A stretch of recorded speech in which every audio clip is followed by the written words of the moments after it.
Hey, what's up, you guys? Nathan Bell here doing a Marvel Legends review on the Ant-Man series Build-A-Figure Ultron Wave Tiger Shark. And I bet you're wondering why the missing Build-A-Figure piece. Well, that's because I had to build Ultron. This guy has the right idea. He's already built. There are no strings on me. So, before I get this baby cracked open, let's take a look at the packaging. So, at the top, you have Marvel Ant-Man. Then at the very tip top, you have a giant ant. And then at the bottom, you have Marvel Legends Infinite Series Marvel's Tiger Shark with the Hasbro logo. And on the side, you have the Army of Ants. And on the back, you have Tiger Shark. And then you have a quick bio, which says, if I can focus up, come on. After the accident, champion swimmer Todd Arliss became a savage razor-toothed predator. Oh my god, guys, we're going to need a bigger boat. So let's get this thing cracked open.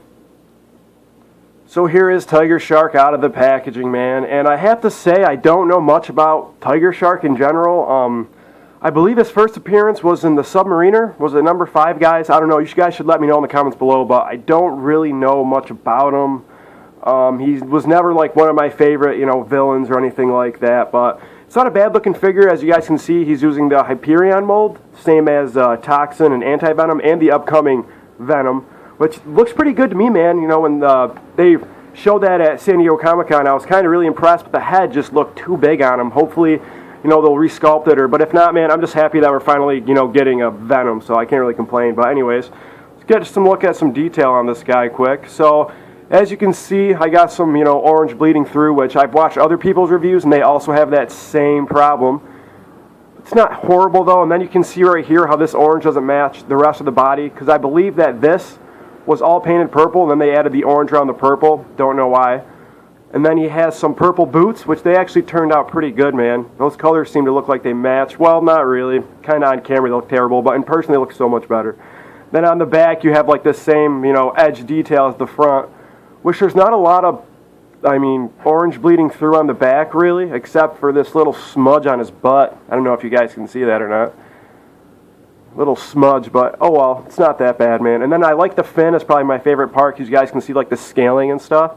I think that looks really good, man, the scaling and stuff. It's on the other side too, but this sucks because the articulation, man, you can't really get him to bend up without his head popping off. But if you guys watch Sharpness Prime's review on this, he said that he was going to just bend this. He's going to heat it up and then just dip it in cold water, and then it should stay like that so you can actually get his head to bend up, because it's on one of those new hinged ball joints right there. He's got the ball joint and then he has the hinge. So it's so cool, man, how you can just move his head around like that. I actually really enjoy that. So let's take a quick look at the head sculpt.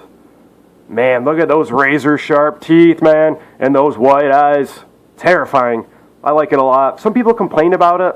I think they were saying that the teeth kind of match the color of the face, which on mine I don't really see that at all. I don't know why people would even say that, but I really like it, man. I really dig the white eyes a lot. Because the Grim Reaper, man, he had those green dots. I wish Grim Reaper's eyes would have been white instead of having, like, the green googly eyes. So I'm glad they didn't do that with Tiger Shark. So he's got his ears on the side there, which look really good, man. I'm glad those came out all right. There's not a lot of purple on them. They didn't mess up the paint job or anything like that. So that looks pretty decent, man. So let's get into some quick articulation. So it's fucking go up about that much, and it goes back that much, and then it is on an ankle pivot. He has a calf swivel. He has a double-jointed knee. He has a thigh swivel. That is a full 360.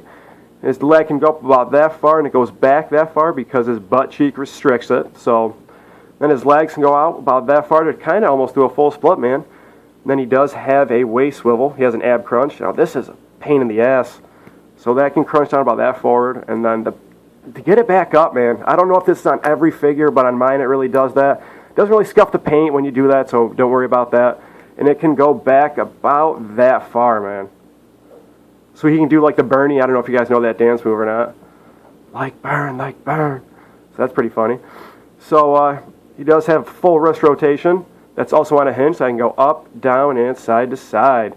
He has a double jointed elbow. He also has a, I just drew a blank, man. Oh my God, a bicep swivel. And then his arm can do a full 360, and it's also on a hinge, so I can go up about that much, down that far.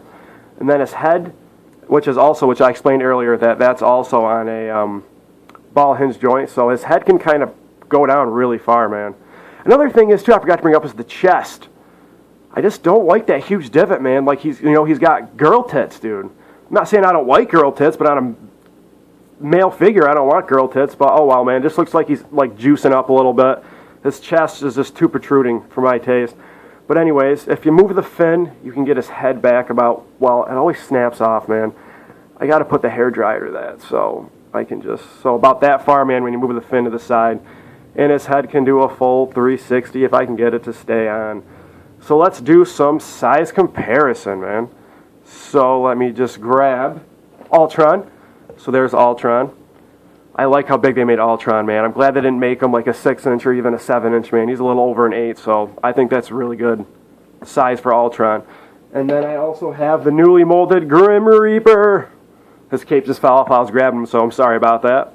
But yeah, man, you can see how Tiger Shark is bigger than Grim Reaper. But Grim Reaper is shredded, man, so I wouldn't be too butthurt if I was Grim Reaper. So that was my video. I hope you guys liked it. If you did, please hit the like button. If you want to see more of my videos, please hit the subscribe button. And I will see you guys later. Peace!